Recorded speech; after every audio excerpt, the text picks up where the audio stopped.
Operation సింధూర్ను ప్రపంచమంతా ప్రశ్నిస్తోందని అన్నారు కేంద్ర మంత్రి కిషన్ రెడ్డి. పాక్లోని ఉగ్రవాద శిబిరాలపై ఇండియన్ ఆర్మీ మిస్సైళ్లతో విరుచుకుపడిందని, ఉగ్రస్థావరాలను ధ్వంసం చేసిందని చెప్పారు. ఈ చర్యతో ప్రపంచ దేశాలన్నీ ఒక్కసారిగా భారత్పై ఫోకస్ పెట్టాయని అన్నారు. పాక్పై యుద్ధం విరమించాలని భారత్ను కోరడంతో కాల్పుల విరమణ ఒప్పందం జరిగిందని అన్నారు.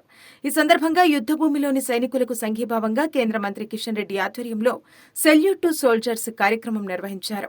జాతీయ జెండాలను చేతపట్టి ర్యాలీ చేపట్టారు. ఈ కార్యక్రమంలో lieutenant general Ravi Prasad, lieutenant general TSA Narayanan, major general Rajat Mathur సహా పలువురు ఆర్మీ రిటైర్డ్ అధికారులు, జవాన్లు, బీజేపీ నేతలు, కార్యకర్తలు, స్థానికులు భారీ సంఖ్యలో పాల్గొన్నారు. ఈ కార్యక్రమాన్ని విజయవంతం చేసేందుకు కృషి చేసిన బీజేపీ రాష్ట్ర కన్వీనర్, మాజీ సైనికులు గోపు రమణారెడ్డిని కేంద్ర మంత్రి కిషన్ రెడ్డి సత్కరించారు. 200 మందికి పైగా మాజీ సైనికులను ఒక దగ్గర చేర్చి ర్యాలీ నిర్వహించిన తీరును ఆయన కొనియాడారు. ఈ కార్యక్రమంలో ఎందరినో భాగస్వాములను చేసినందుకు గాను గోపు రమణారెడ్డిని కేంద్ర మంత్రి కిషన్ రెడ్డి అభినందించారు.